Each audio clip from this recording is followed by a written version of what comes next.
Muy buenos días para todos nuestros invitados. Muy buenos días a nuestros profesores, Fabiola, quien está detrás de bambalinas apoyándonos a que todo sea posible, Gustavo.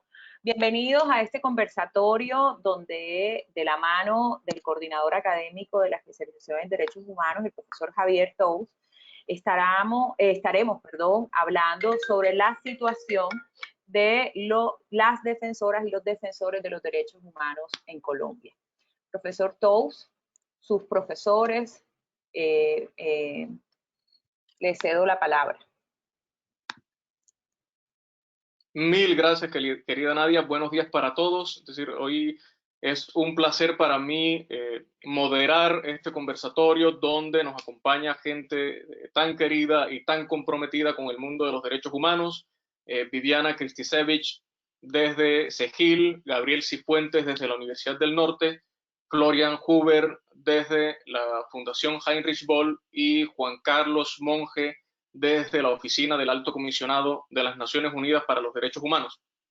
La razón de ser de este conversatorio es discutir respecto a una problemática dramática y extremadamente preocupante constituida por la situación de los defensores y las defensoras de derechos humanos en Colombia. Para que todos nos hagamos una idea de qué estamos hablando, un defensor de derechos humanos es la persona que individualmente o junto con otras se esfuerza por promover o proteger esos mismos derechos humanos. Una cuestión clave: lo que caracteriza a un defensor o defensora de derechos humanos es su actividad, no tanto su título o la institución en la que labora.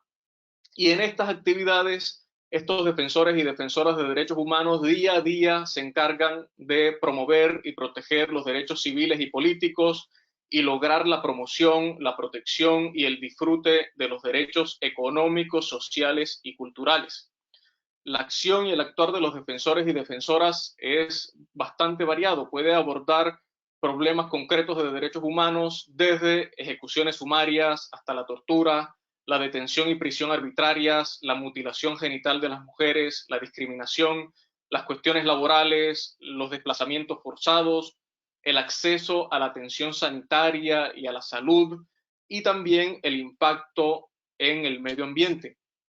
Los defensores, asimismo, actúan en favor de derechos tan diversos como el derecho a la vida, el derecho a la alimentación y el agua, el nivel más alto posible de salud, una vivienda adecuada, el nombre, la nacionalidad, la educación, la libertad de circulación y la no discriminación.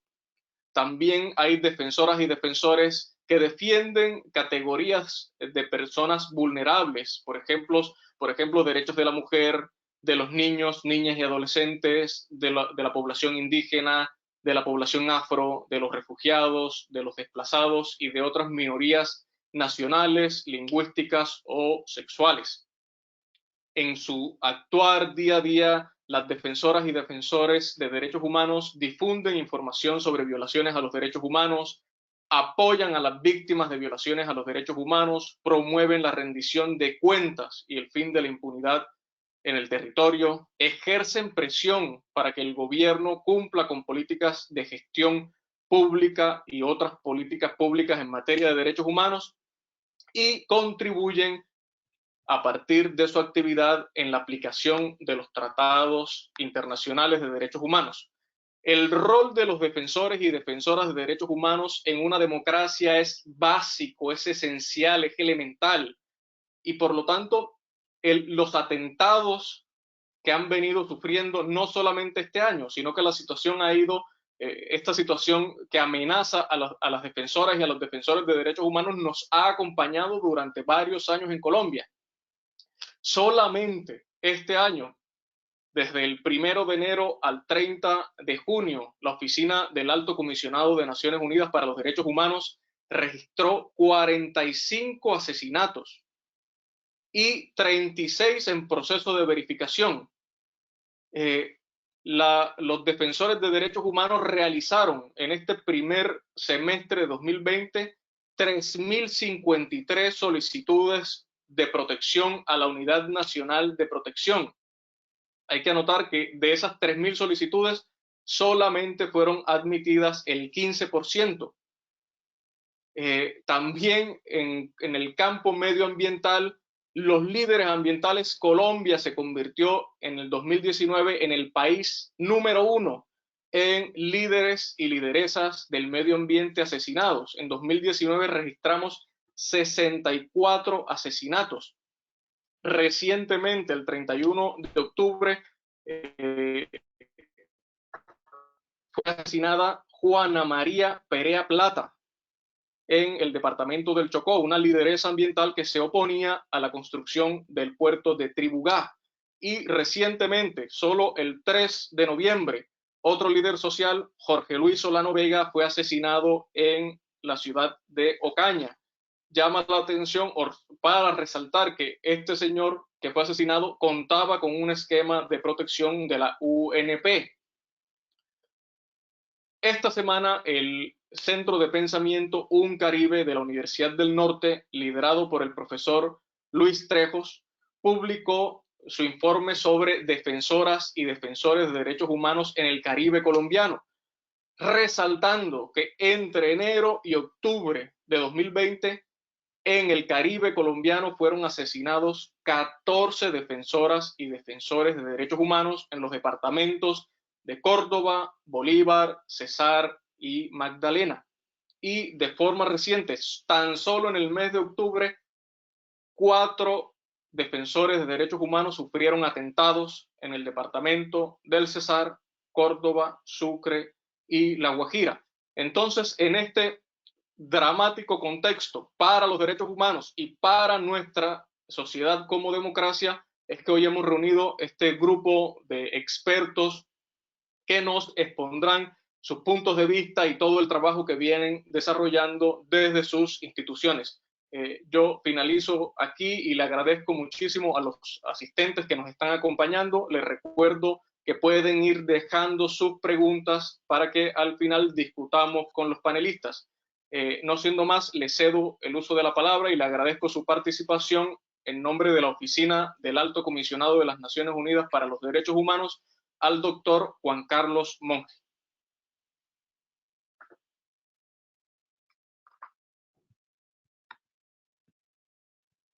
Bueno, aló. Bueno, muy buenos días. Muchas gracias al profesor Tous por esta invitación al norte. Es siempre un gusto estar en contacto con el Caribe y con una ciudad en la que tenemos presencia también. Están varios de mis colegas aquí conectadas. Quisiera agradecer también y saludar a los diferentes panelistas, un panel de personas expertas, como lo decía usted, profesor. Así es que muchísimas gracias por esto. Quisiera dar un panorama, ya, aunque usted ya tocó algunos temas, quisiera dar recordar algunas cosas y dar un panorama general sobre la situación de defensoras y defensoras de derechos humanos en Colombia, a partir de la observación directa que hace la oficina. Por una parte, recordar que de acuerdo con la Declaración de Defensores de Naciones Unidas, un defensor de derechos humanos es toda aquella persona que trabaje por la promoción, la defensa de los derechos humanos, y estos van a tener diferentes caras. Aquí hay una discusión bastante odiosa, digamos, en Colombia, que es que si era el que murió era un líder o no era un líder, o si era no sé, le ponemos categorías y etiquetas a las personas. Aquí lo que importa es que se trata de defensoras y defensoras de derechos humanos que tienen caras distintas. Pueden ser miembros o presidentes de juntas de acción comunal, pueden ser defensores del medio ambiente, como usted decía, pueden ser los clásicos defensores de derechos humanos que trabajan en organizaciones de la sociedad civil, en temas de justicia, seguridad, desarrollo y desk, por decir cosas. Y es importante, como usted también lo decía, profesor Tous, que esta es una actividad legítima. La defensa de los derechos humanos es una actividad legítima que da vigor a la democracia, a los gobiernos democráticos, a las sociedades democráticas, y por tanto los estados deben dar garantías para la defensa y la promoción de los derechos humanos en el sentido más amplio, no como se ve en algunos contextos en los que la defensa de los derechos humanos ya es una actividad de entrada sospechosa y se ponen más bien trabas y problemas a la defensa de los derechos humanos. ¿Qué significa garantías para la defensa y promoción de los derechos humanos?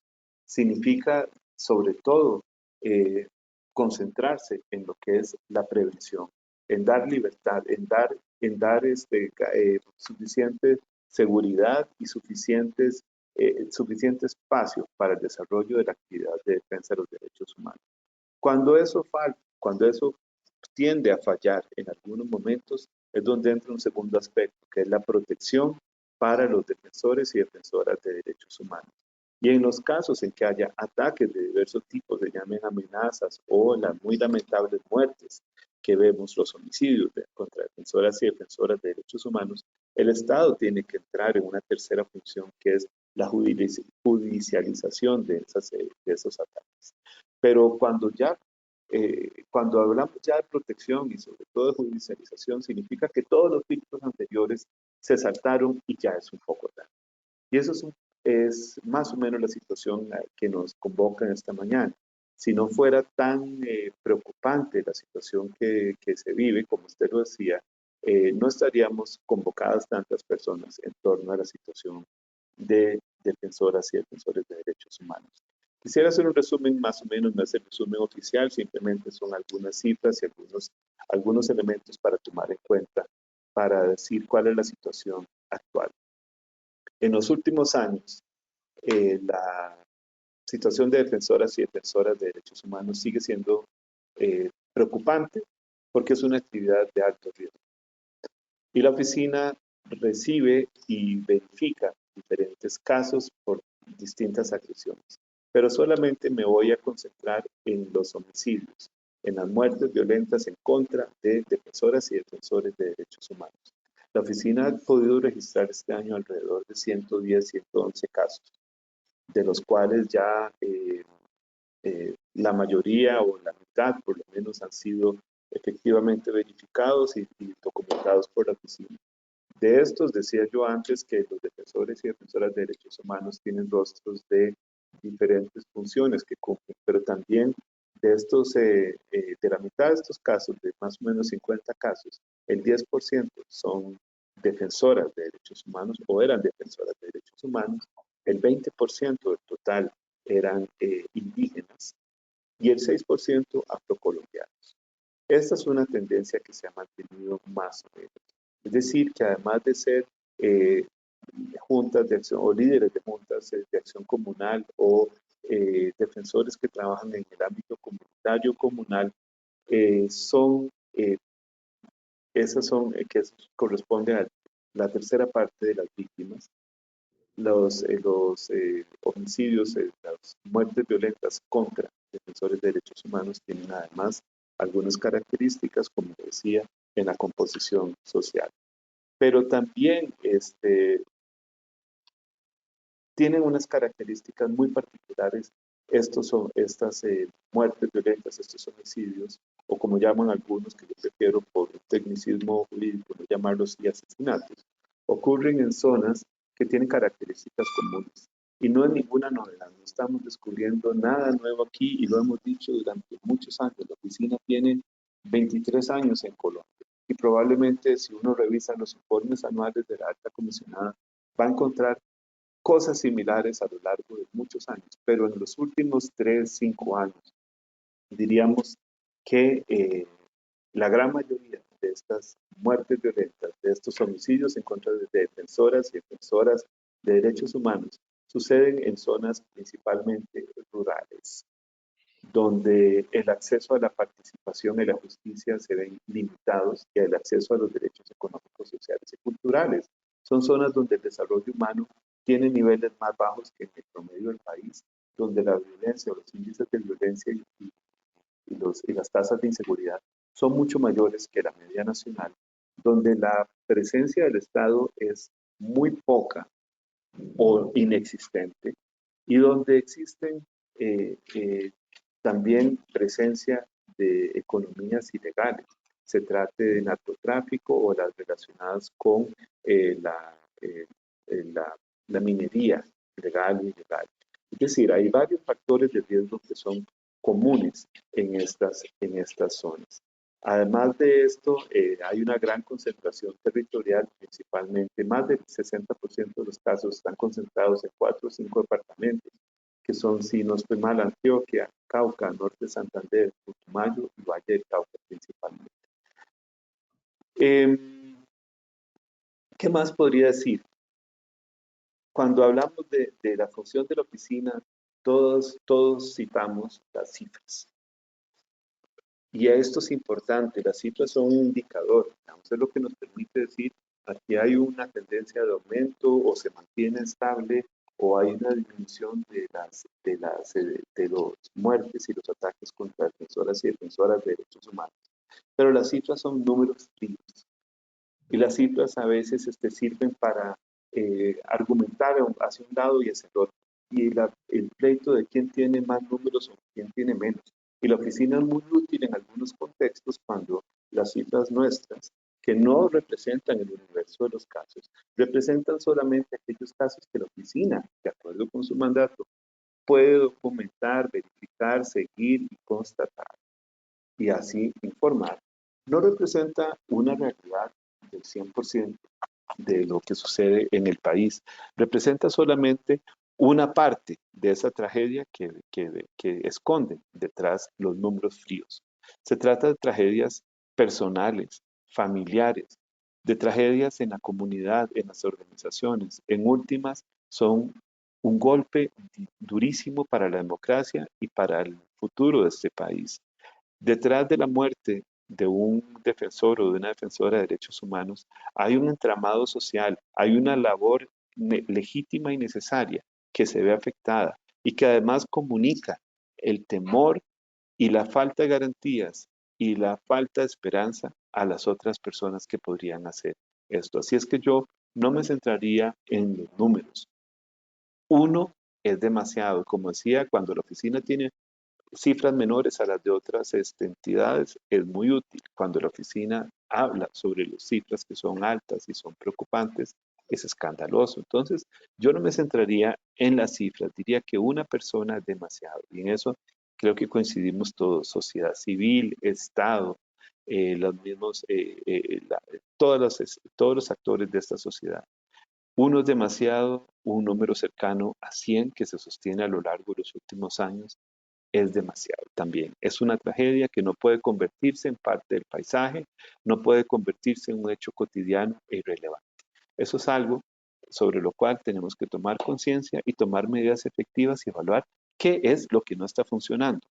Y en este espacio que nos convoca la Universidad del Norte, la academia tiene una función fantástica y muy importante ahí. Es de sensibilización, es de unir a sectores, a distintos sectores en torno a este tema, que es de la mayor relevancia para el presente y el futuro de un país como Colombia. Así es que agradezco ese espacio que nos dan, la invitación que siempre se hace a la oficina y, bueno, reiterar solamente nuestra disposición de seguir participando y apoyando en esos espacios fundamentales. Muchísimas gracias.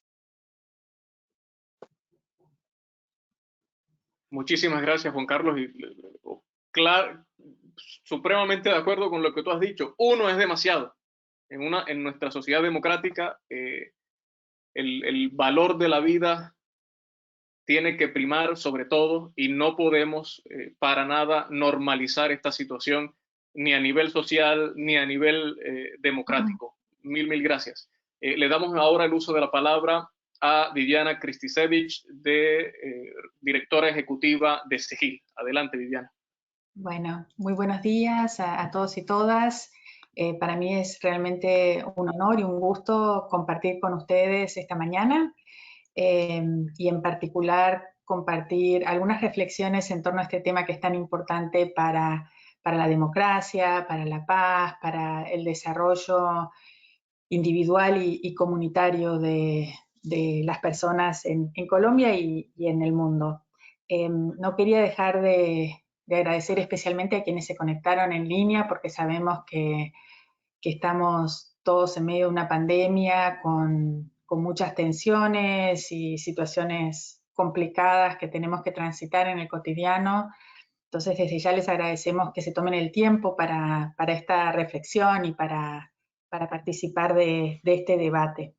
Y también quería señalar que hoy se cumplen 35 años del Holocausto del Palacio de Justicia, entonces ese es un día muy importante. Quiero honrar especialmente algunas de las personas defensoras de derechos humanos que han acompañado este proceso, que se han transformado por su tragedia personal en defensoras, a esposas, esposos, hijas, hijos, y aquellas abogadas, abogados y otras que han acompañado la búsqueda de verdad y justicia en un evento que marcó tanto la historia del país. Muchos han hablado, y nos contaba el representante de la oficina de la alta comisionada, el doctor Monge, acerca de los números, ¿no? Y de la tragedia, de cómo se han perdido tantas vidas tempranamente en Colombia por la defensa de los derechos humanos. Y creo que hay ríos de tinta que desde organizaciones internacionales, relatoras, relatores, la Oficina de la Alta, el Sistema Interamericano y muchas organizaciones no gubernamentales, Somos Defensores, Indepaz, Amnistía, Human Rights Watch, el Crisis Center, todo el mundo ha hablado de este tema. Entonces, las y los invito a recorrer parte de esas informaciones y análisis, y como es tanta información, creo que no hay país en el mundo que tenga tanta información sobre esta temática y tantas dificultades para resolver lo que es una situación persistente, como planteaba el doctor Monge. Entonces yo quisiera poner el foco en tres temas, en el ánimo de entender mejor esto que nos compartía el profesor Javier Tuz al inicio también, acerca de la importancia del trabajo de las personas defensoras de derechos humanos, el rol en la democracia. En segundo lugar, quisiera explorar un poco más el tema de las dinámicas de silenciamiento y de cierre de espacios para la participación. Y en tercer lugar, quisiera poner un foco en el tema de las amenazas y la impunidad como mecanismos de silenciamiento. Entonces, sobre el primer tema, creo que hay un gran malentendido en Colombia, sinceramente, frente a las personas defensoras de derechos humanos. Si uno mira lo que ha pasado en estos últimos meses, pero esto se viene repitiendo desde tiempo inmemorial, por lo menos en los últimos 40, 50 años, las personas defensoras de derechos humanos son percibidas por el Estado como enemigos del Estado. Es una cosa rarísima, una cosa rarísima. Imagínense que el ejército hizo todo un proceso de seguimientos y perfilamientos de personas que estaban investigando hechos de corrupción, crímenes contra la humanidad, como si esos fueran los enemigos del Estado. Y yo pienso, ¿no?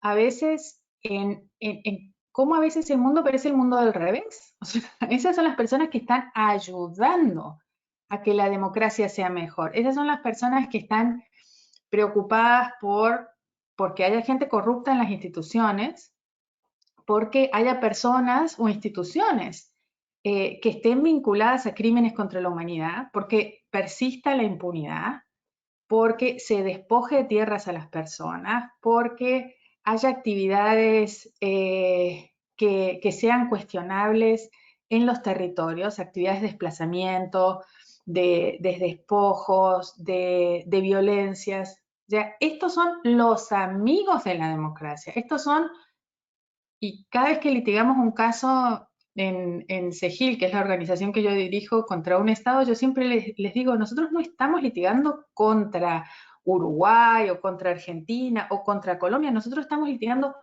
por Colombia. O sea, nosotros estamos litigando con las personas que han sido afectadas por los derechos para lograr en sus derechos constitucionales y bajo los tratados internacionales, para asegurar que el Estado les responda a su gente. Y acá las personas defensoras de derechos humanos, por distintas razones que ya nos podrán explicar mejor los profesores y quienes me sucedan en el uso de la palabra, las personas han sido calificadas como enemigos del Estado, como personas que pueden atentar contra la seguridad del Estado en una lógica de guerra fría, ¿no?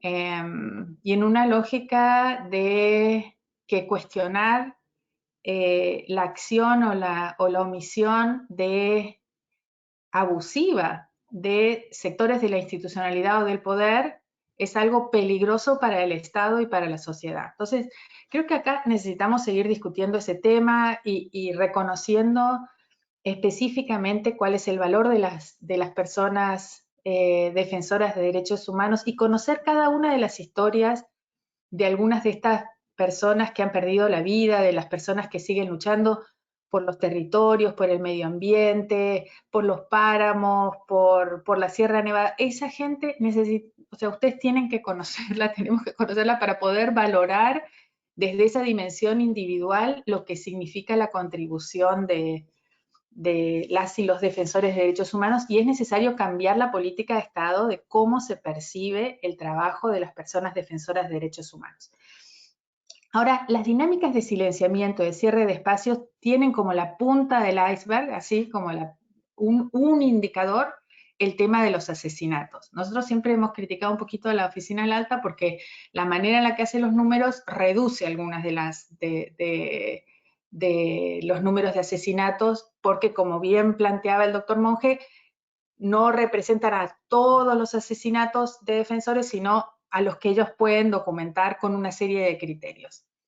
Pero eso a veces genera confusión por parte del Estado que minimiza la situación, cuando en realidad, como bien planteaba el doctor Monge, el tema de los asesinatos es un tema, pero la dinámica de silenciamiento es mucho mayor que esa. La dinámica de silenciamiento implica reprimir en las protestas, vilipendiar y denigrar, estigmatizar el trabajo de las personas que se movilizan por la defensa de los derechos, seguirlas, vigilarlas, interceptarles los teléfonos, amenazarlas, violarlas sexualmente, como ha ocurrido en varios de los casos, hacer amenazas de violencia sexual o de violencia en general contra las personas. Y luego, esta dinámica de silenciamiento, que incluye los asesinatos, pero que va mucho más allá de esto, que incluye también eso de perseguir a la gente por ponerla en estas categorías de perfilamientos por defender los derechos, también está vinculada a una serie de omisiones estatales y de omisiones de otros sectores del Estado, pero de la sociedad, pero pongamos el énfasis en lo estatal. El tema de que haya una impunidad persistente, que no se llegue a resolver algunas de las causas últimas de las vulneraciones de violaciones de derechos humanos, que no se convoque, no sé, a la mesa de garantías. Cada vez que yo le pregunto a mis colegas en Colombia qué está mal con los temas de defensores, dice, bueno, el Estado niega la información acerca de las tendencias, los números, las situaciones. No entender, no querer saber, tapar el sol con el dedo, o no responder activamente, esa parte omisiva, negadora, no te permite resolver los problemas. Entonces, acá necesitamos transparencia, claridad, buena fe, entender que para que seamos todos partes de la solución, tenemos que dialogar e ir de frente con estas soluciones. Y la institucionalidad tiene mucho todavía por hacer, que está pendiente. Y en ese sentido, en el análisis y en las respuestas, como me iba a preparar para esta reunión, yo me hice las notas y le pregunté a algunas de mis amigas y amigos, les digo, bueno, entonces, ¿cuáles son los grandes problemas? Entonces le digo a mi colega y admirado amigo Gustavo Gallo, ¿qué crees que tengo que decirle a los estudiantes sobre esto? Me dice, no, porque el Estado está negando parte de las cifras, porque no nos están convocando para todos los que son los mecanismos institucionales de respuesta y garantía a las personas defensoras de derechos humanos. Ni aquellos que se activaron antes del proceso de paz, ni los que se activaron con el proceso de paz. Eso no está funcionando. Otra de las defensoras del CAJAR me decía, bueno, vos sabés muy bien estos temas y además nos preocupa el tema de los perfilamientos y de la estigmatización. Es que hay una agenda grande todavía en la que es necesario seguir trabajando desde la institucionalidad y que la sociedad entienda cuáles de estas falencias de la institucionalidad tienen un impacto en la reproducción del silenciamiento y la violencia. Y eso no es malo para esas personas, no, no.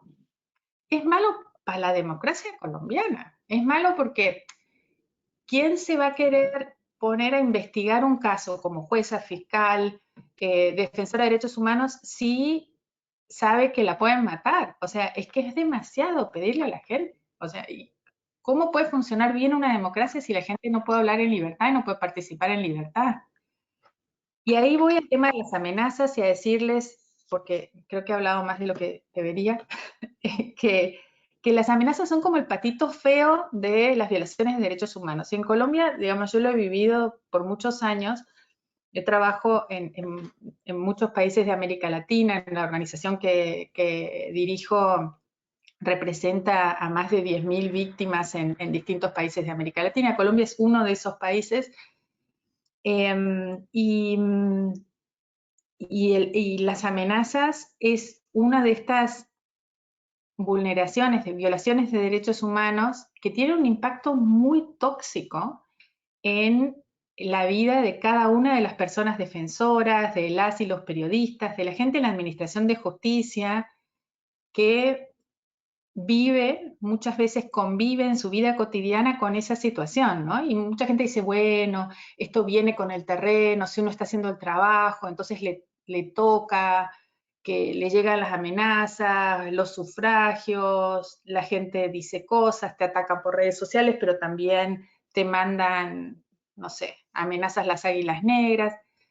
Pero imagínense ustedes, no sé, yo estaba tratando de pensar el otro día, ¿qué podría ser como una experiencia cotidiana que nos abarque a todos, ¿no? Pensé en la de las mujeres caminando en la noche. Todas las mujeres tenemos ese miedo tremendo que uno va caminando en la noche por un barrio difícil y uno está como tenso, ¿no? Mirando. Si no hay luz, está aterrorizada, caminando rapidito, a pie, ¿no?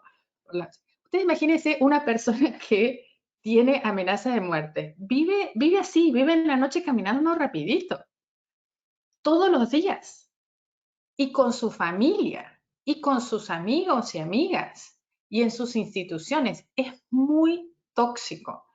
Es muy perverso para la vida, para los procesos organizativos, para la democracia. Entonces, hay que ponerle un foco también a eso que es parte de la dinámica de silenciamiento, de la dinámica de excluir a gente que decide, bueno, yo no voy a participar en lo público, no voy a ser jueza, no voy a ser fiscal, en Argentina dicen la fiscala, no voy a ser fiscala, no voy a ser defensora de derechos humanos, porque es demasiado. Miren lo que nosotros hemos tenido pasantes, por ejemplo, que fueron a trabajar con organizaciones en Colombia, decían, no, mi familia me pidió que me vaya porque realmente, no, es duro, es muy duro. Entonces, el año que viene, en el 2021, la Corte Interamericana va a estar estudiando y decidiendo, probablemente entre el 2021 y 2022, el caso de la periodista Ginette Bedoya, el caso del CAJAR, del colectivo de abogados por amenazas, hostigamientos, impunidad en Colombia, el caso de Digno Ochoa en México. Va a haber toda una oportunidad social en Colombia y fuera de Colombia para que discutamos estos temas en profundidad. Nosotros vamos a estar también involucrados en algo que se llama el Protocolo de la Esperanza, que es un protocolo internacional para responder mejor a los temas de amenazas e impunidad frente a personas defensoras. Y las y los invitamos a seguir en esta discusión, a involucrarse más en la discusión acerca del rol y de las ausencias y de las posibilidades de responder mejor a la situación de las personas defensoras en Colombia a través de involucrarse en seguir y discutir parte de lo que va a estar pasando con estos temas en la Corte Interamericana y en el sistema interamericano. Y seguramente nuestros colegas van a darnos muchas más pistas de cómo seguir vinculados a este tema. Así que les agradezco esta oportunidad y acá estoy pendiente del debate. Gracias. Mil gracias, Viviana. Y sumándome también a un poco a lo que decía Juan Carlos con lo que tú has presentado, es que las defensoras y defensores de derechos humanos son más que una cifra, son seres humanos, son madres, son padres, son hermanos. Y lo difícil que es, como tú lo mencionabas, decirlo coloquialmente, quién se pone la soga al cuello defendiendo derechos y defendiendo intereses y promocionando el bienestar de los demás.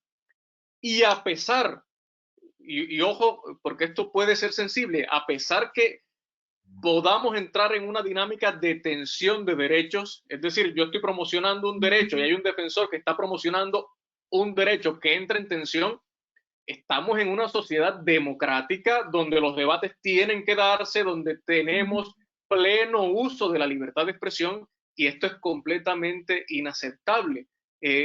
Tú mencionabas claramente el rol importante que en una sociedad democrática juegan los defensores y defensoras y no son los enemigos del Estado. Es decir, deberían todo lo contrario, ser los aliados del Estado en la consecución y en el cumplimiento, entre otras cosas, de esos compromisos internacionales que tenemos como Estado. Queda pendiente un poco ahora para las preguntas, porque hay algo que ya han preguntado en el chat y es cómo luchar contra esa estigmatización, pero ya tendremos la oportunidad en la sesión de preguntas. Le cedo ahora el uso de la palabra a Florian Huber, representante para Colombia de la Fundación Heinrich Böll. Florian, te escuchamos. Bueno, muchas gracias, Javier, y muchas gracias a la universidad por la invitación y por este espacio. Pues como el tema es la situación de los defensores y defensoras de derechos humanos en Colombia, cuando hablamos con Javier, pues me pidió hablar un poco también sobre la situación de los defensores del medio ambiente. De pronto, como comentario introductorio, quisiera como decir que la Fundación Heinrich Böll es una fundación política alemana. Contamos con más de 30 oficinas en todo el mundo. En América Latina tenemos 5 oficinas en diferentes países y en Colombia trabajamos desde prácticamente 2017. Y quiero también destacar que la Universidad del Norte ha sido una aliada muy importante, pues este año, por ejemplo, hemos hecho la 4ª cátedra de Heinrich Böll sobre democracia ambiental. Hace unas semanas hemos publicado conjuntamente varios libros sobre cambio climático, medio ambiente, derechos humanos, y además, digamos, de las relaciones que tenemos con centros de pensamiento, pues trabajamos como fundación sobre todo con organizaciones de la sociedad civil, porque pensamos que una democracia fuerte requiere también una sociedad civil crítica. Yo creo, voy a repetir algunas cosas que ya han dicho las personas que han hablado, pero yo preparé unas diapositivas que quisiera compartir con ustedes. Ahora espero si ven la pantalla. Javi, si me confirmas, ¿ven la pantalla? Ahí la vemos, sí, la estamos viendo. Listo, perfecto. Entonces, como hablamos de la violencia contra los defensores de derechos humanos y contra los ambientalistas, pues yo quería empezar con un slide que me parece pues muy interesante. Y es un slide sobre, digamos, las ciudades más violentas en el mundo. Y ahí uno ve que en las 10 ciudades más violentas del mundo, todas son ciudades de países de América Latina. Está México, está Venezuela, está Brasil, bueno, y está Venezuela. Sí, o sea, México, Brasil, Venezuela. Ahí no aparece una ciudad, por ejemplo, de Colombia. Si uno mira cuáles son las 50 ciudades más violentas del mundo, entonces uno ve que también son sobre todo ciudades de América Latina. Colombia aparece con 2 ciudades entre las 50 ciudades más violentas del mundo. Creo las 2 ciudades, bueno, esas son cifras creo de 2018, son Cali y Palmira. Pero cuando uno mira aquí los mapas de las masacres, yo creo uno ya ve, digamos, una característica en Colombia, y sobre todo en Colombia la violencia ocurre como en las regiones, no tanto en las ciudades, sino sobre todo donde yo creo se manifiesta también la desigualdad que uno enfrenta en Colombia. Por ejemplo, ahí por el lado derecho, pues se ven los lugares donde ocurrieron las masacres. Esas son cifras hasta agosto y se ve que son regiones como Antioquia, pero sobre todo norte de Santander, en la frontera con Venezuela, en el sur occidente, Nariño, en la frontera, y Putumayo, en la frontera a Ecuador, y en la región del Pacífico, del Cauca, ya sobre todo. Y por el lado izquierdo también se ven como cifras, bueno, son cifras hasta agosto de los números de las masacres que en estas regiones pues están aumentando. También yo creo que es muy impresionante ver con cifras hasta el 25 de agosto pues se habían contabilizado yo creo 46 masacres. Yo creo hoy en día ya hemos alcanzado el número de 70 masacres. Entonces eso yo creo me parece muy importante en el debate sobre la situación de los defensores de derechos humanos y los defensores del medio ambiente, que estas personas muchas veces se encuentran en las regiones, en un país como Colombia, con una biodiversidad enorme, con ecosistemas, yo creo, muy sofisticados, y en esas regiones los defensores del medio ambiente se enfrentan a muchas amenazas. También cuando uno mira de la estadística de los líderes ambientales asesinados en 2019, esas son cifras de una ONG de Global Witness, ahí Colombia sí está en el primer lugar, con 64 casos. Y yo creo lo que también se puede resaltar en esa gráfica, entre los primeros 10 países también se encuentran muchos países de América Latina, además de Colombia está Brasil, México, Honduras, Guatemala, Venezuela, Nicaragua. Y cuando uno mira también las cifras de más países, pues sí, se ve como Colombia está en el primer lugar con distancia, con el mayor número de asesinatos de líderes ambientales. Y eso yo creo, sí, muestra la importancia de discutir de cómo se puede prevenir esta situación. Aquí también otra gráfica, yo creo que hace muy visible cómo, digamos, los asesinatos de defensores ambientales sobre todo afectan a América Latina y dentro de América Latina sobre todo a Colombia. Y en mano derecha uno ve cuáles son los motivos por los cuales ocurren los asesinatos y son por sectores muy diversos, la minería, excavaciones, agroindustria, explotación forestal, sustitución de cultivos ilícitos, la reforma agraria, por asuntos relacionados con el agua y, bueno, la caza furtiva. Por ejemplo, la Comisión Interamericana pues, se ha pronunciado a través de varios informes sobre la problemática, recomendando políticas públicas de protección de personas defensoras, hizo un estudio o un informe sobre el fenómeno de la criminalización de los defensores y defensoras de derechos humanos. Yo creo que es lo que dijo Viviana, que digamos, muchas veces también hay las agresiones por parte del Estado contra los defensores, y recientemente la Comisión Interamericana de Derechos Humanos también publicó un informe sobre la situación de personas defensoras de derechos humanos y líderes sociales en Colombia. Entonces, ahí invito también a los estudiantes de descargar los informes, de leerlos, estudiarlos, o de pronto también a los profesores incorporar, digamos, estos materiales en sus clases. Aquí pues quería traer dos fotos. Si ahora tuviéramos un evento presencial, yo les preguntaría, bueno, dos cosas. Lo primero me preguntaría si alguien sabe de dónde vienen las fotos.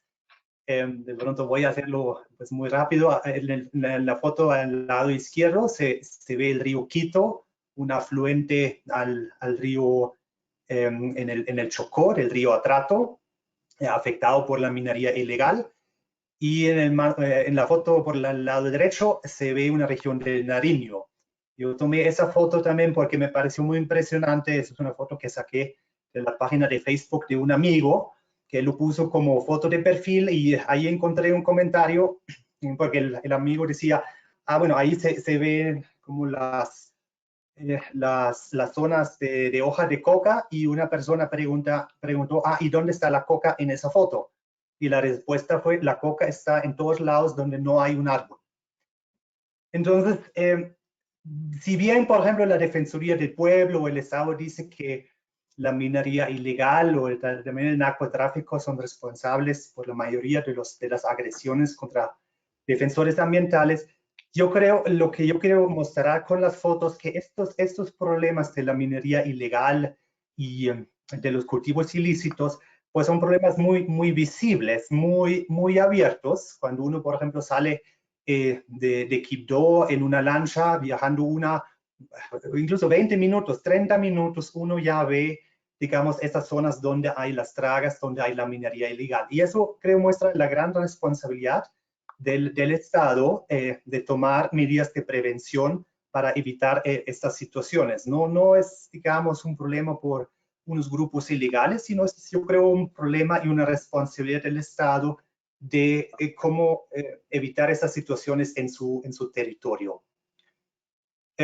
Desde la Fundación Heinrich Böll también apoyamos un estudio de la Coalición para los Derechos Humanos en el Desarrollo que se llama Riesgos No Calculados, porque en este estudio también se busca cómo mirar cuáles son las afectaciones de los defensores de los derechos humanos por, digamos, megaproyectos de bancos internacionales o financiadores de proyectos de desarrollo, porque eso también muestra, yo creo, la relación entre las afectaciones de los defensores del medio ambiente y los megaproyectos que muchas veces se están financiando.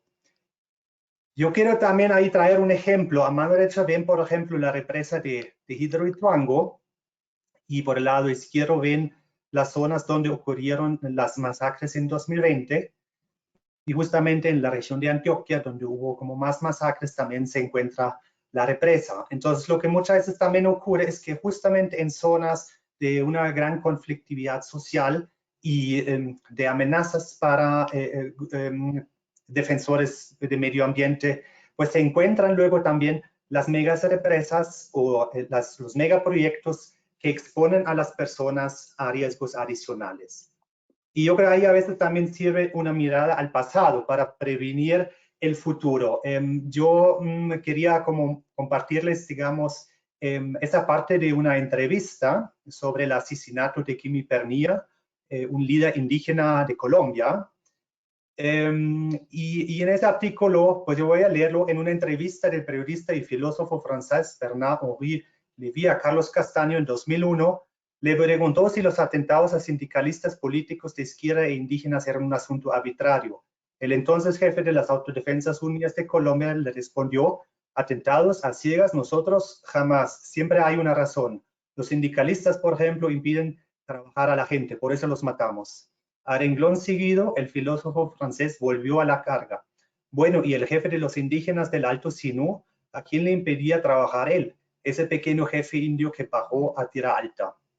Lévy le preguntaba por el líder indígena de la comunidad de Veracatío, Quimi Pernilla Domicó, quien había sido desaparecido a manos de hombres de Salvador Mancuso el 2 de junio de 2001. Castaño le respondió con vehemencia: la represa impedía el funcionamiento de la represa.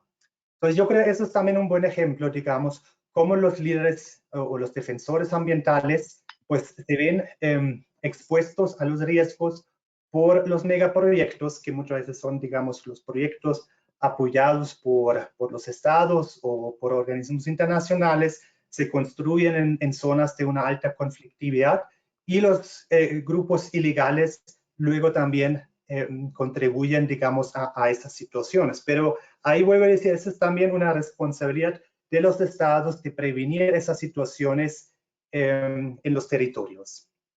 Y mirando al futuro, digamos 20 años después, también vemos en Colombia noticias como, por ejemplo, asesinan al líder ambiental que se oponía a la minería ilegal en los farellones de Cali.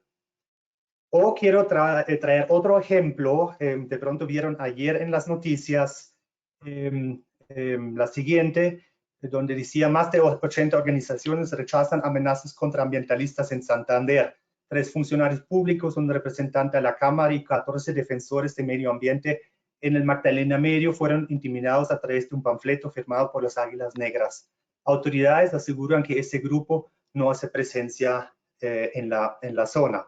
Yo creo ya simplemente ese título, yo creo, muestra ya, digamos, los problemas que enfrentan los defensores de medio ambiente cuando enfrentan a amenazas y las autoridades pues dicen que no hay supuestamente presencia en la zona del grupo que envía el panfleto. Y cuando yo estaba buscando esa noticia el día de ayer, estaba buscando en Google, uno ve, por ejemplo, hace 2 años, a principios de 2019, ya sale una noticia con un título que podría ser el título de ayer. Ambientalistas del Magdalena Medio denuncian amenazas por hablar sobre el riesgo del fracking. O sea, eso también me parece impresionante ver cómo los titulares muchas veces se repiten. O sea, ese titular también se habría podido poner el día de ayer. Entonces, ahí también desde la Fundación, pues expresamos nuestra solidaridad con las personas amenazadas. Desde la Fundación también trabajamos, por ejemplo, o apoyamos a la Alianza Colombia Libre del Fracking. Varios integrantes de la alianza se encuentran entre las personas amenazadas, y también pues intentamos a veces pues usar nuestras redes que tenemos con la Fundación, con organizaciones internacionales, de informar sobre esas situaciones. Algo que también me parece importante mencionar es el debate actual sobre el acuerdo de Escazú. Por ejemplo, el secretario general de la ONU dijo recientemente que la región cuenta con un valioso instrumento para buscar soluciones centradas en las personas y basadas en la naturaleza, refiriéndose al acuerdo de Escazú. Ayer, por ejemplo, México ratificó el acuerdo. Ya con esto, en creo 3 meses, el acuerdo de Escazú entra en vigencia. Pero en Colombia, pues como ustedes han visto en los debates en las últimas semanas, hay una resistencia muy fuerte de ratificar el acuerdo. Y eso muestra, yo creo, también los problemas que enfrenta Colombia. Yo creo un acuerdo muy moderno, además un acuerdo regional que busca garantizar derechos pues, básicos, derechos mínimos como el acceso a la información, el acceso a la participación, a la justicia. Y por primera vez también un tratado internacional hace una referencia explícita a la protección o la obligación de los estados de proteger defensores del medio ambiente. Y sin embargo, hay una resistencia muy fuerte en Colombia por parte de ciertos sectores en el Congreso de no querer ratificar el acuerdo. Y yo quiero terminar también con, creo, un testimonio de una persona que se vio, digamos, o sea, que recibió amenazas por razones de seguridad, pues no quiero mencionar como los detalles, pero me parece también un testimonio muy, muy impresionante. Esa persona actualmente no se encuentra en Colombia por las amenazas que recibió. Pero voy a leer un poco lo que ocurrió después de las amenazas y después de haber salido del país. Y cuenta la persona que mi abuelo, que está cerca de los 90 años, se fue a Huachaca, ese es un pueblo cerca de Santa Marta, cerca de Barranquilla, a hablar con los paramilitares. No le dijo a nadie, sino que cogió un bus y se fue. Les dijo que porque me iban a hacer ese daño, o sea, refiriéndose a un atentado, que eso no estaba bien y pues que le dijeran cómo se podía resolver el problema, que él de ahí no se iba sin tener una respuesta satisfactoria. Eso fue en la mañana, y en la noche llegó el comandante de los Paracos, que lo saludó, le ofreció comida y luego lo llamó aparte y le dijo, sí, lo íbamos a matar, o sea, a su nieto, y nos hubiéramos metido en un problema grande. Él, su nieto, puede volver, pero no queremos verlo nunca más, ni en radio, ni en televisión, ni en periódicos, ni en revistas, ni en la universidad, nada de eso, y aquí viene y no pasa nada. Si viene y sigue en lo mismo, por encima de quien sea, le damos de baja. Entonces, si debo regresar ahora, quizá no podré volver a los mismos temas. Eso me parece también un testimonio, creo, muy impactante, porque muestra también cómo las amenazas pues afectan a los labores de los defensores de derechos humanos, pero muestra también, digamos, el problema de la impunidad o la falta de medidas adecuadas del Estado, porque muchas veces ya los defensores casi tienen que lidiar con sus víctimas en esa relación como directa, cuando justamente el Estado es el garante de la seguridad. Entonces yo creo que eso es un testimonio muy impactante, que yo creo podría haber miles de testimonios que están pasando en Colombia en este momento, y por eso yo creo tan importante pues apoyar los labores de los defensores de derechos humanos, de no caer en la estigmatización, de no caer en la criminalización, y como dijo Viviana, pues ver el labor de los defensores de derechos humanos y los defensores de medio ambiente como personas que trabajan a favor del bienestar del país, del fortalecimiento de la democracia, del Estado de Derecho, y no como una amenaza. Entonces, agradezco mucho, digamos, la invitación, el espacio de participar con esas reflexiones, y bueno, voy a mirar si hay preguntas para luego profundizar el debate. Muchísimas gracias, Florian. Sí, le recordamos a nuestros asistentes que pueden ir planteando todas sus preguntas en la sección que está reservada de preguntas. Pueden ir escribiendo sus preguntas, que al final de las intervenciones las discutiremos con nuestros conferencistas. Florian, tú has tocado temas extremadamente sensibles, porque no solo la situación hay que ver, la situación es mucho más compleja y va más allá de los asesinatos. Registramos, tú lo mencionaste, más de 70 masacres en lo que va corrido del 2020, y hay temas sensibles que no solamente es la acción o inacción del Estado, hay otros grupos armados ilegales, hay proyectos mineros que vulneran el medio ambiente y vulneran los derechos humanos. Está sobre la mesa la gran discusión del acuerdo de Escazú. Muchísimas noticias falsas se han circulado al respecto, pero como tú lo mencionabas, es un acuerdo de derechos humanos y de medio ambiente clave para fortalecer nuestras instituciones democráticas. Y también alcanzaste a tocar un par de temas que son sumamente importantes, como lo son la sustitución de cultivos ilícitos y el rol que los defensores o que muchos defensores de derechos humanos están desempeñando en la implementación del acuerdo de paz. Yo no voy a comentar más nada al respecto, porque creo que el profesor Gabriel va a tocar un poco ese tema, así que le cedo el uso de la palabra al profesor Gabriel Cifuentes, profesor de Derecho de la Universidad del Norte. Profesor Javier, muchas gracias. Yo cuando oigo las cifras de Florian, esas fotos o lo que señala Viviana, e incluso lo que comentaba en la apertura de este panel, el delegado de las Naciones Unidas, me pregunto, ¿qué nos pasa? ¿Qué nos pasa como sociedad? ¿Qué está mal? Creo que padecemos de una enfermedad crónica. Y esto hay que decirlo de esta manera.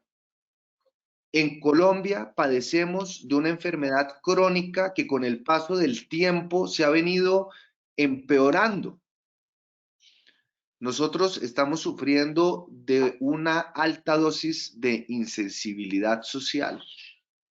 Carecemos de empatía colectiva.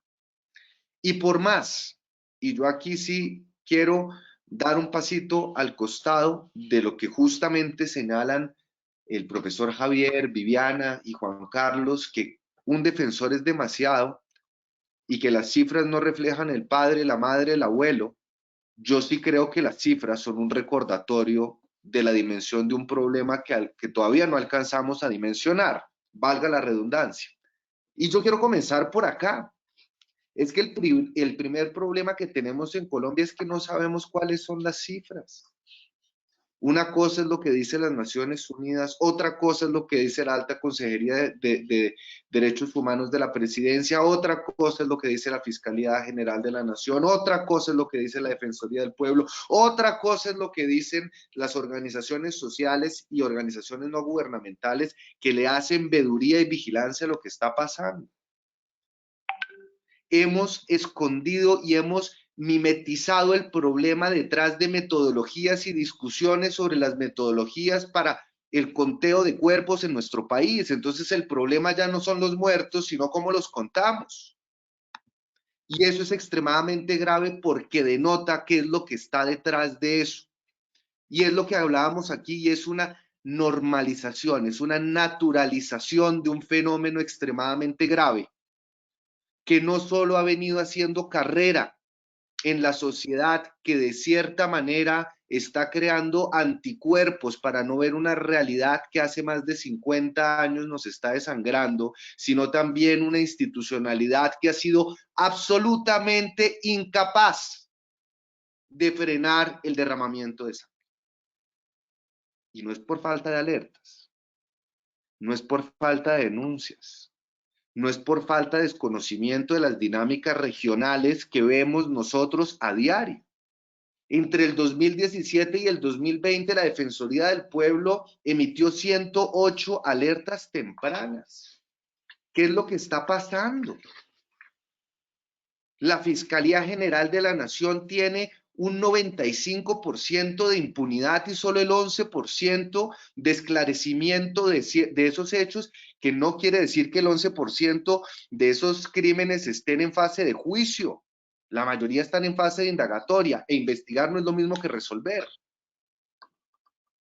Entonces a mí me preguntan, ¿por qué es que se generan estas situaciones? Y no hay una única respuesta.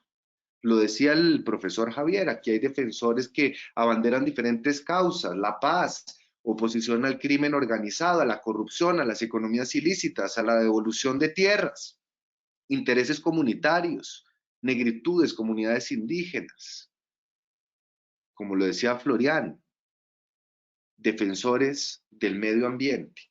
Es así que yo, y aquí me quiero volver a separar, a pesar de coincidir plenamente con el doctor Juan Carlos, creo que hay factores comunes, pero que uno no puede pretender tener un mínimo común denominador de lo que está pasando en Colombia, porque aquí cada región tiene dinámicas distintas.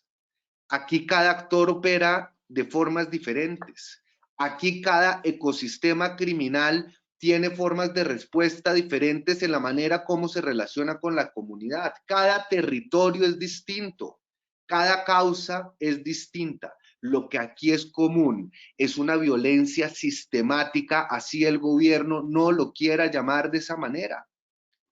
¿Cuánto nos vamos a demorar nosotros como sociedad para entender que estamos frente a una sistematicidad en la violación de los derechos humanos y frente a la incapacidad y la ausencia de Estado allá en esas regiones muy bien identificadas? Porque son regiones de frontera y porque por más de que no haya una causalidad, sí hay una íntima correlación entre el subdesarrollo, la pobreza multidimensional, la falta y la ausencia de Estado en llegar con servicios públicos y con la garantía de derechos, sin infraestructura, sin oportunidades de mercados, que yo no conozco, profesores, el primer raspachín que anda en Ferrari. Yo no conozco al primer cultivador de coca que se haya enriquecido cultivando coca. Lo que sí conozco en regiones como el Catatumbo y regiones como el Putumayo son campesinos que no tienen ninguna alternativa, que no tienen posibilidades de sustitución, donde no hay carreteras, centros de acopio, mercados que le compren productos diferentes a la hoja de coca. Es en territorios donde solo llegamos con chalecos verdes, donde creemos que la presencia del Estado es un fusil, y donde tenemos que esperar una masacre para que llegue el ICBF o para que llegue cualquier otra entidad del Estado, como una golondrina que llega y se va. Es que no hay Estado. Es que hay una ausencia del Estado. Y eso es un problema que hay que atender. Pero más preocupante quizás, ya habíamos hablado del tema de la fiscalía, porque no puede haber seguridad si no hay justicia. Son dos temas que van de la mano. Yo no puedo garantizar la seguridad de las comunidades si hay incentivos perversos que van de la mano con tasas de impunidad del 95%. Eso, yo no conozco un sistema de justicia perfecto en el mundo, pero sí les puedo decir que dentro de los imperfectos nosotros estamos encabezando esa lista. Pero lo más preocupante aún es que hay homicidios selectivos que tienden a ser reactivos, es decir, al defensor de derechos humanos lo asesinan porque es incómodo cuando sirve de agente a una causa. Pero es que en Colombia también ha venido haciendo carrera no solo los homicidios selectivos, sino los mal llamados homicidios colectivos, como le gusta llamarlos al gobierno, que son las masacres. Y las masacres ya son demostraciones de fuerza desafiantes, resultado sintomático de ese vacío estatal.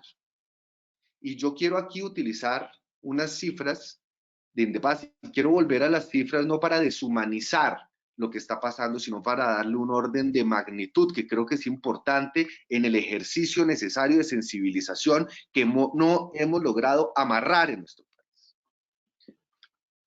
En Colombia en el 2020 se ha cometido una masacre cada 4 días. Es casi 2 a la semana. 71 en el 2020, 282 personas asesinadas fundamentalmente en 4 regiones. Es decir, no es en todo el país. Hay en todo el país, pero están concentradas. Es decir, hay información para saber que están concentradas. Lo más preocupante, homicidios selectivos. Según Indepaz, que nuevamente es una fuente de información diferente a las Naciones Unidas, Defensoría, Fiscalía y el gobierno, ¿sí? Pero que de pronto no necesita hacer tantas verificaciones para entender cuántos líderes comunales, sindicales, indígenas, cívicos, afros, ambientalistas cuentan 251 homicidios de defensores de derechos humanos en lo que va del año. Estamos en el mes 10. Hagamos el ejercicio y dividamos 300% por 251. Quiere decir que cada 36 horas en Colombia matan a un defensor de derechos humanos. Y esa cifra ha aumentado anualmente en los últimos 4 años 10%. Y si nosotros además esa cifra la sumamos con los asesinatos de excombatientes de las FARC, y podemos estar o no de acuerdo con el proceso de paz, podemos estar o no de acuerdo con sus causas, quiere decir que cada 6 días matan a un excombatiente. Estamos a puertas de repetir nuevamente un genocidio político en nuestro país, con implicaciones gravísimas. Yo creo que en este punto la pregunta es, ¿qué es lo que está fallando? Ya dijimos, hace falta oferta social, hace falta entender los ecosistemas criminales, porque cada ecosistema criminal tiene sus propias prácticas. Y tenemos que entender que ha habido y ha hecho carrera un absurdo reduccionismo de los problemas de nuestro país en una palabra que es el narcotráfico. El problema no es el narcotráfico. El narcotráfico es sistémico, es sintomático, pero no es la causa. Obviamente que hay violencia asociada con el narcotráfico, pero no toda la violencia en el país se reduce al narcotráfico, ni todas las soluciones que el Estado tiene que ofrecer y meter dentro de ese paquete de soluciones también la protección de la vida de líderes sociales es combatiendo el narcotráfico.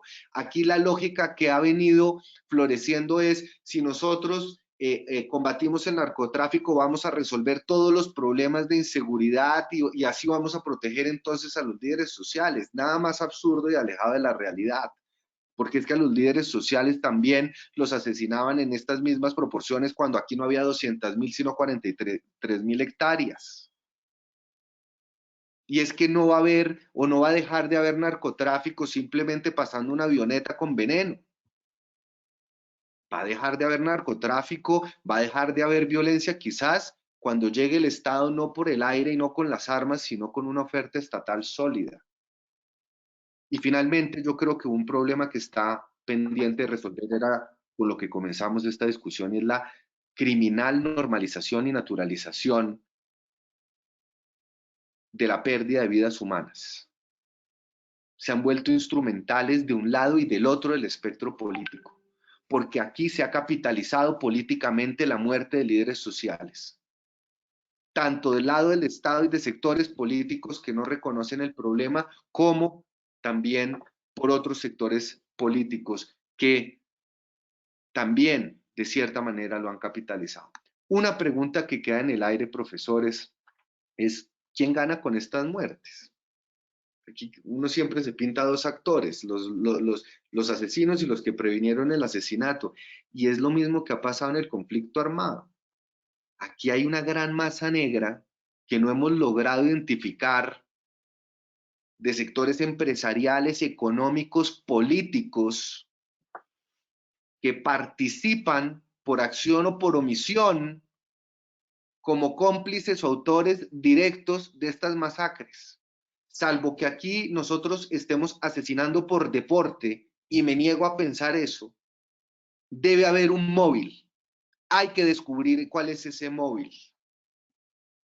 Y aquí en ese móvil la historia todavía no está completa, porque no lo sabemos o no lo queremos saber, que es lo que más me preocupa.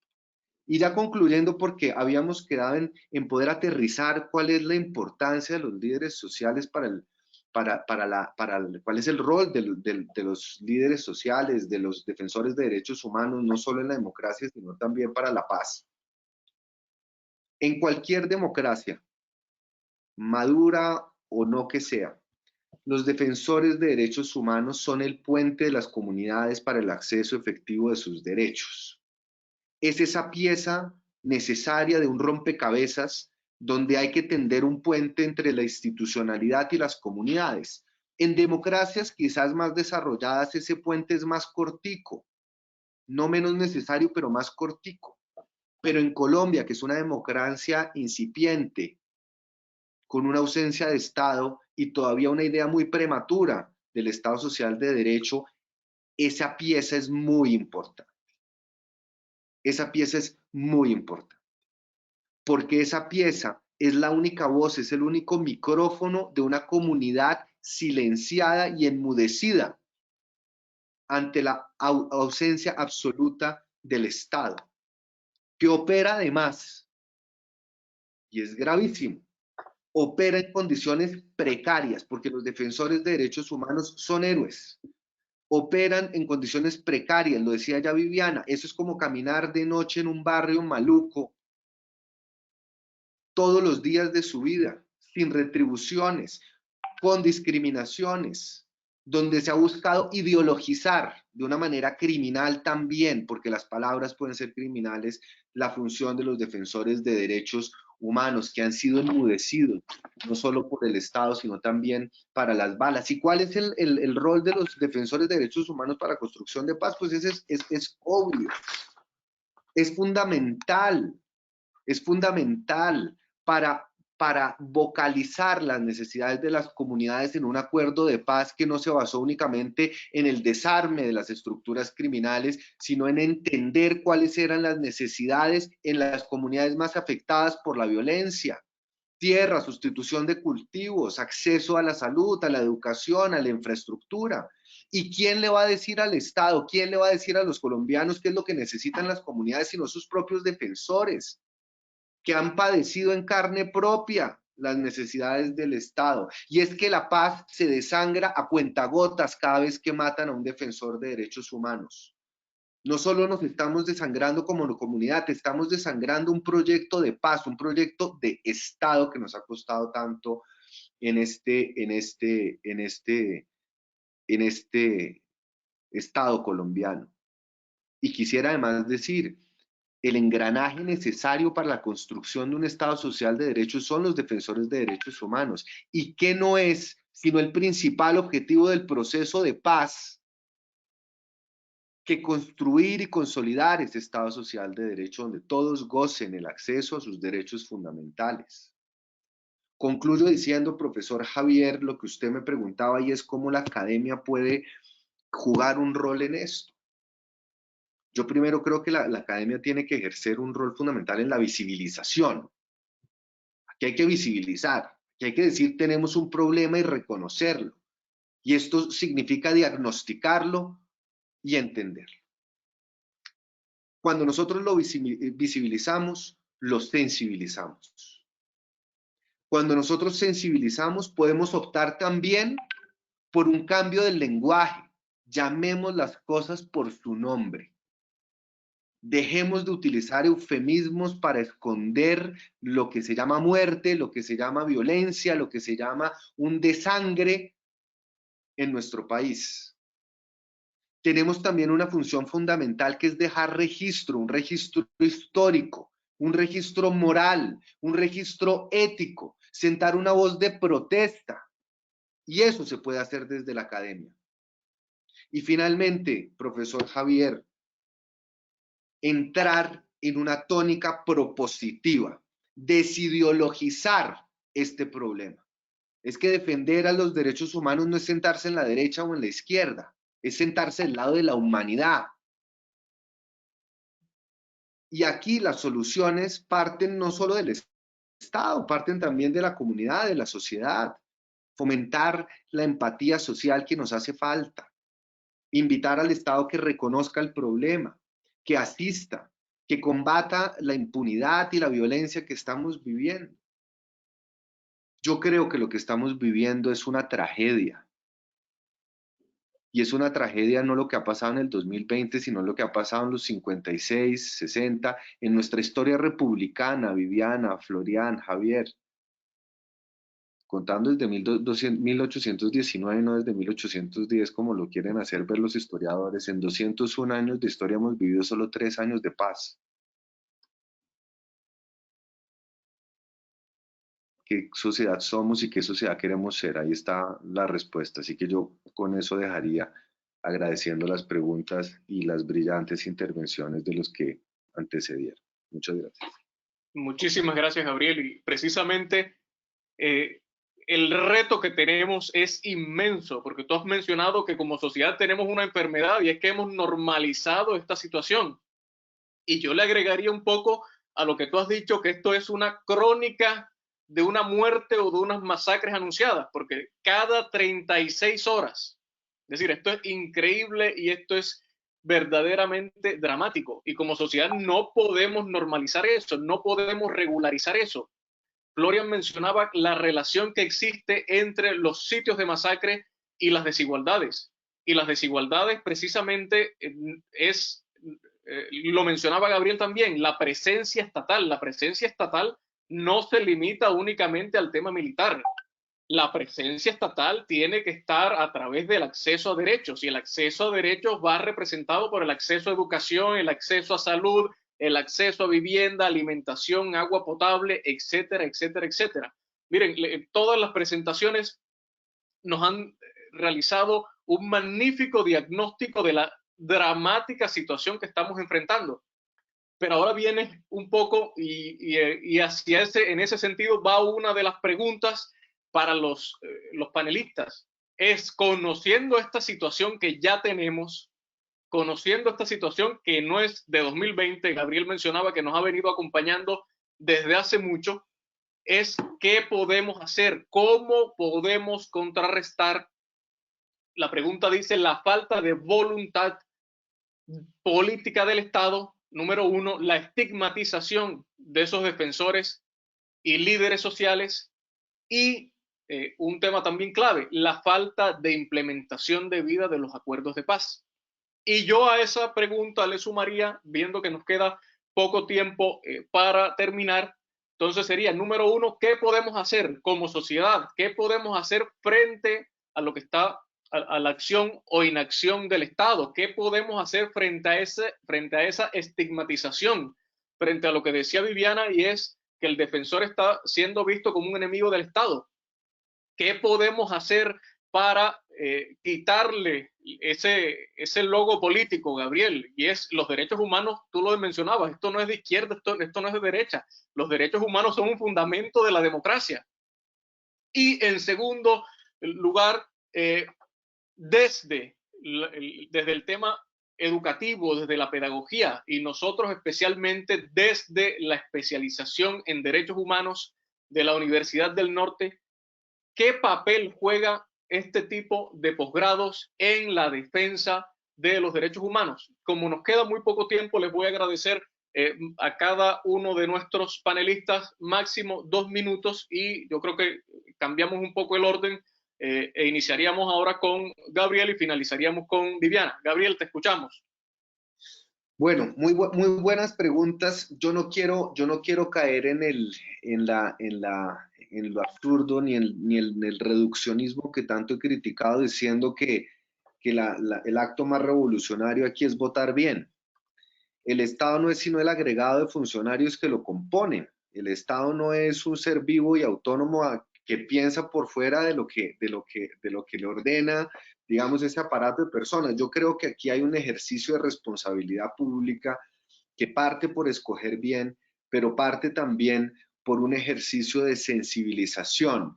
Es decir, nosotros no nos damos cuenta que si hoy podemos asistir a la universidad, tener una vivienda, tener un trabajo, tener un Estado que no vulnere nuestros derechos, es por el ejercicio y el uso efectivo de los derechos humanos. Es decir, hablar de derechos humanos no es tan ajeno a nuestra cotidianidad.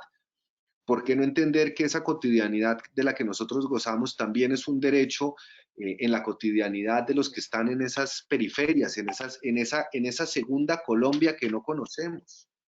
Es que aquí no hay una Colombia, aquí hay muchas Colombias. Aquí hay unas brechas no solo sociales, sino entre lo urbano y lo rural. Entonces, entender que eso que está pasando, que esa lucha por los derechos humanos es simplemente tratar de equiparar la cancha, y que los que estamos estigmatizando partimos de un punto de ventaja y estamos simplemente siendo presas de una injusticia social que se alimenta también con ciertos privilegios. Entonces, yo sí creo que un importante primer paso es escuchar, escoger bien y definir cuáles son esos liderazgos que van a guiar el Estado, que no es más sino un cascarón de intereses. Para la desideologización, creo que esta respuesta política es importante, y frente a la importancia de la academia de este posgrado en particular, creo que el primer paso fundamental que hicieron ustedes, apreciados y apreciadas estudiantes, es haber manifestado el interés por aprender qué es lo que está pasando. Abrir la puerta del conocimiento, de su curiosidad y de su interés por entender de qué manera ustedes, conociendo esta materia de los derechos humanos, pueden también, independientemente del área profesional donde se desarrollen, entender que se necesita cambiar ese lenguaje e incluir un código de derechos humanos en todo lo que se hace, porque los derechos humanos son transversales. Eso no es un área del derecho, es un pilar del derecho, es un pilar de la democracia, es un pilar del día a día. Los derechos humanos, como decía Santiago Nino, hablando del derecho argentino, Viviana, también él, si no me equivoco, decía, el derecho es como el aire que está en todas partes, pues los derechos humanos también. Lo que pasa es que hay que aprender a hablar el lenguaje de los derechos humanos. Profe. Mil gracias, Gabriel. Florian, adelante. Sí, muchas gracias, Javier. Pues, a ver, sí, respecto a la pregunta, ¿cuál puede ser entonces el papel de la academia? Yo creo que hay muchas cosas, y de pronto voy a mencionar 5 ejemplos que también nosotros pues conocemos desde la fundación o donde hemos participado. En el caso, creo, de la Universidad del Norte, yo creo había un caso, un ejemplo muy interesante de la clínica jurídica que estaba participando activamente, digamos, en el litigio contra el fracking.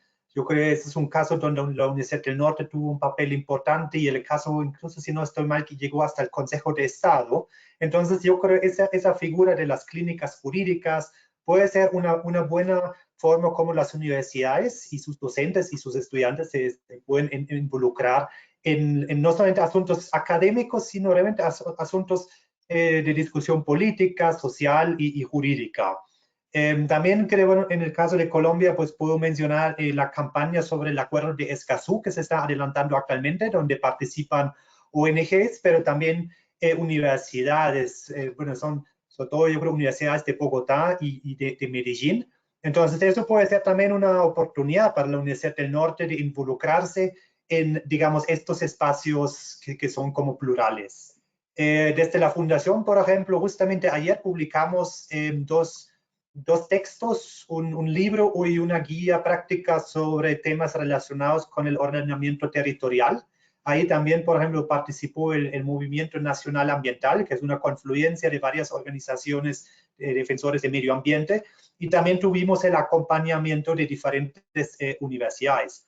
Otra iniciativa que hicimos fue hacer una radionovela, justamente ahora en los tiempos de la pandemia, donde las personas pueden escuchar en la radio episodios relacionados con la problemática del extractivismo, y de esa forma también llegamos a muchos pueblos, muchas regiones, y en esa iniciativa pues participaron también ONGs, pero también universidades para ayudarnos con la asesoría jurídica. Sí, entonces ahí también las universidades pueden involucrarse en iniciativas pues sociales, culturales.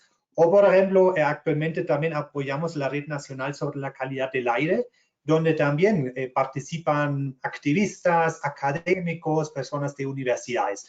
Entonces yo creo que hay mucho potencial cómo las universidades se pueden involucrar en los debates y también en los procesos sociales y brindar sus conocimientos y discutir con las personas, digamos, a nivel horizontal, no a nivel vertical desde la mera academia, siempre diciendo las cosas son así, sino más como aliados. Entonces yo creo eso sería mi invitación también a la universidad, de mirar cómo desde el Caribe, yo creo que ya lo están haciendo, entonces no es algo nuevo, pero cómo se pueden fortalecer esas iniciativas en esos tiempos.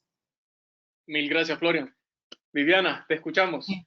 Muchas gracias. No, me encantaron las sugerencias y no quiero repetir, me parecen todas espectaculares. Viviana, Especialmente... disculpa un segundito antes de que se me pase. Había una pregunta que era muy concreta sobre lo que dijiste, es ¿en qué consiste el protocolo de la esperanza? Así que se la sumamos a la pregunta final. No, quería decir que para mí el ejercicio y la práctica del movimiento de derechos humanos, digamos, los derechos no son estas cosas que están escritas en las constituciones o en los tratados, sino son parte de ese proceso de reclamo y también de reinvención, ¿no? Entonces yo creo que la academia tiene un papel complementario a los que ya se plantearon de repensar y de impulsar los debates y la conceptualización de los derechos.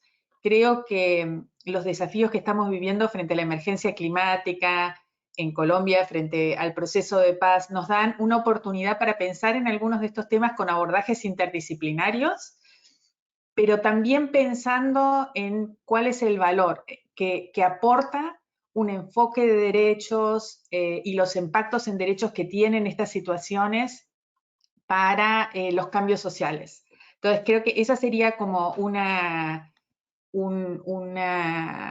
invitación que le haría yo a la universidad a seguir profundizando esto, a seguir profundizando el pensamiento, no solo desde arriba para abajo, sino como planteaba Florian, de manera colaborativa con distintas personas, organizaciones, fundaciones que están metidas en esto.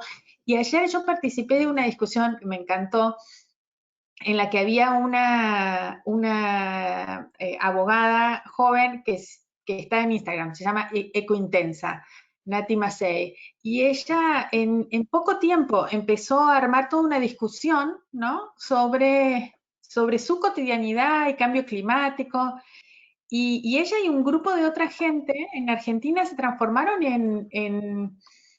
en referentes interesantísimos para discutir de manera fresca, informada, seria, pero también divertida, todos estos temas. Entonces yo creo que hay una oportunidad maravillosa en los espacios universitarios para que sigan surgiendo otras Nati Masei, otra gente que con la alegría, la frescura que tiene la universidad y la Universidad del Norte y el Caribe colombiano para discutir en temas que son súper necesarios, ¿no?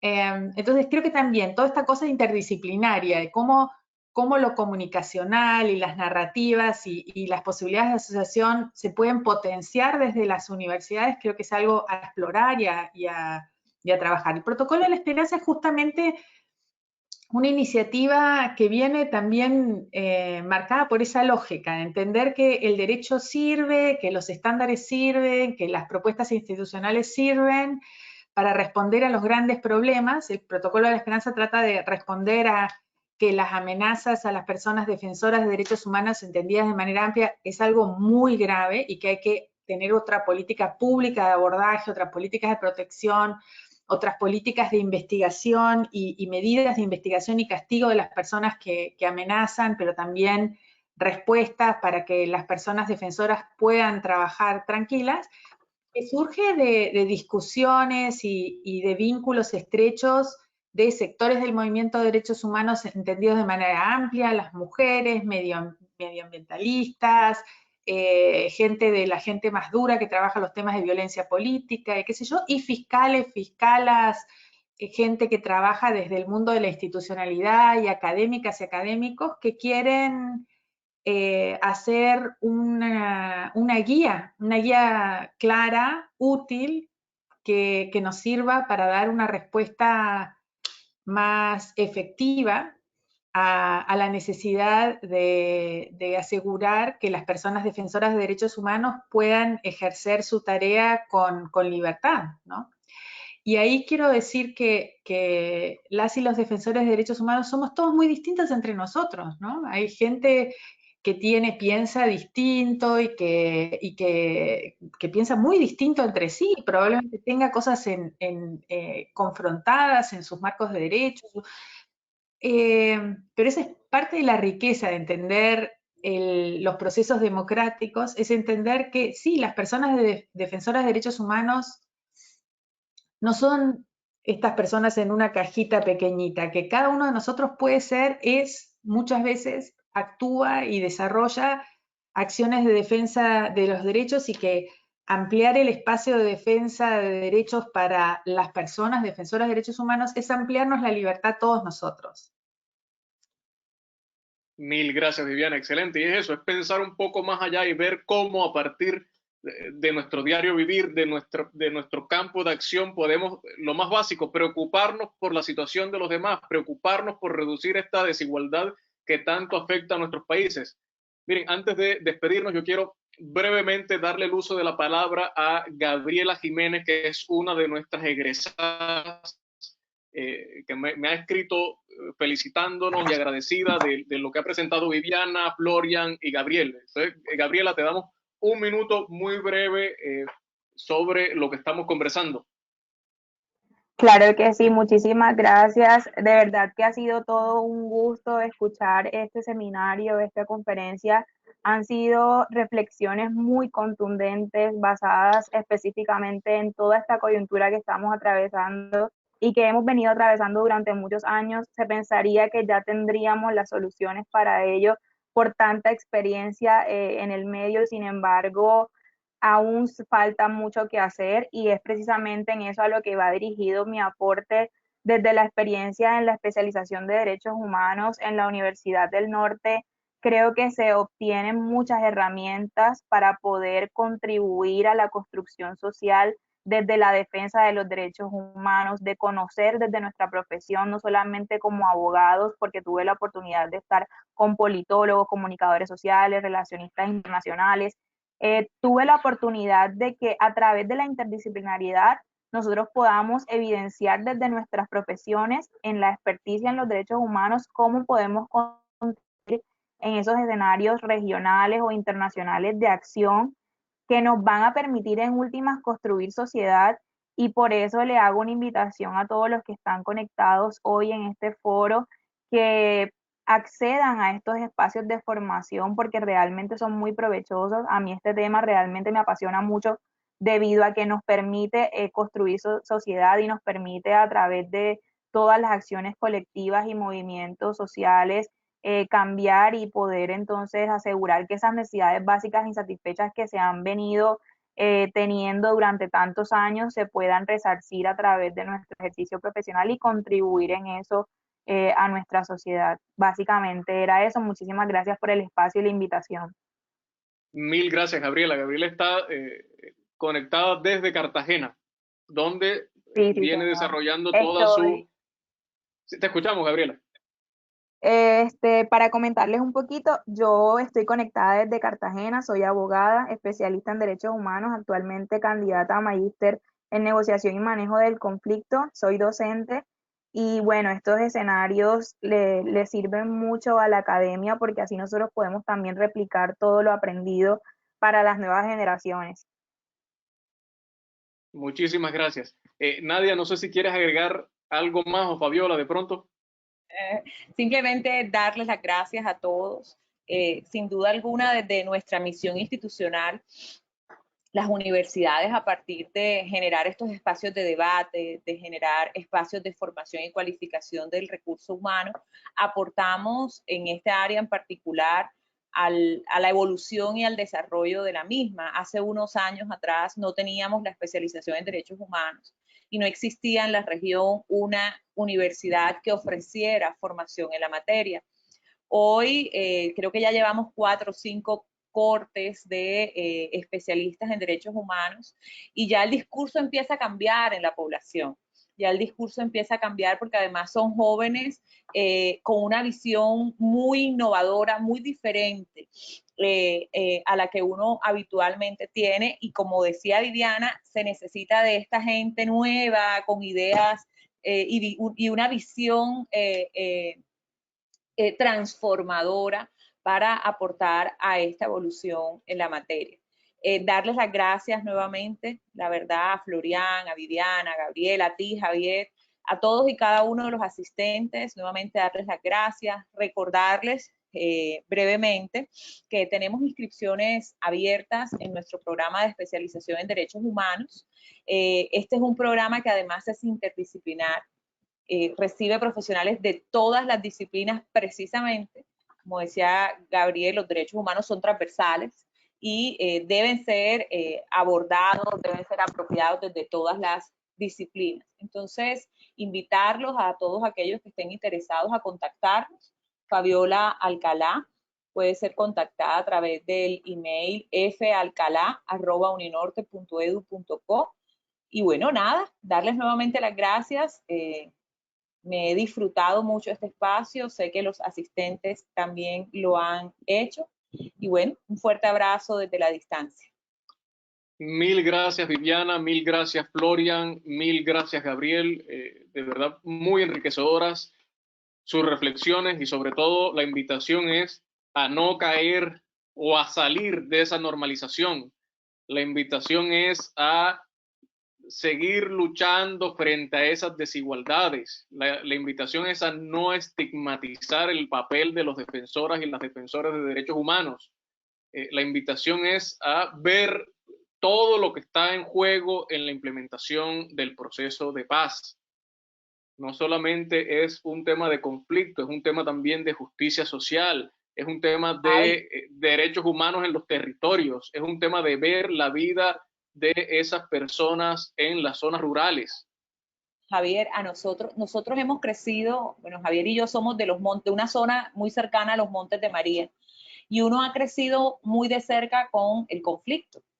Pero yo pienso que luego de haber escuchado estos datos que cada uno de ustedes nos mostraron el día de hoy, eso ya no puede, bueno, por lo menos en mí no es normal verlo, pero como es tan común para el colombiano ver cada vez que enciende el televisor, asesinaron a X, asesinaron a Y, o sea, es algo como tan del día a día, ya eso no te genera ni escozor. Estas reflexiones deben hacernos o deben pellizcarnos, como decimos acá en la costa coloquialmente, deben sensibilizarnos nuevamente frente a esa problemática y entender que no es normal, que no es el ideal de un Estado que esto suceda, y entender que todos podemos aportar a la transformación de esa realidad tan triste. Pienso que una de las cosas es que el colombiano está acostumbrado al conflicto, está acostumbrado a las muertes, eso es algo que vemos todos los días, los niños crecen con eso, todos los días, y no es común, no es normal. Y precisamente esa normalización la que tenemos que salir, tenemos que sacudirnos eso. Miren, y ya para despedirnos, un tema muy concreto, lo mencionó Florian, parte de no caer en esa normalización pasa, por ejemplo, por compromisos internacionales como el Acuerdo de Escazú, que reforzaría la defensa de defensores del medio ambiente, que reforzaría la defensa de los territorios y que reforzaría un derecho humano esencial, que es el derecho de acceso a la información. Viviana, Gabriel, Nadia, Florian, Fabiola y a todos los asistentes que nos están acompañando, de verdad, mil gracias. Fue muy enriquecedor, muy interesante y muy humano, sobre todo, compartir todas estas reflexiones. Les deseo un feliz día o una feliz tarde donde se encuentren. Muchas gracias. Buen día para todos. Igualmente, que estén bien. Gracias. Chao.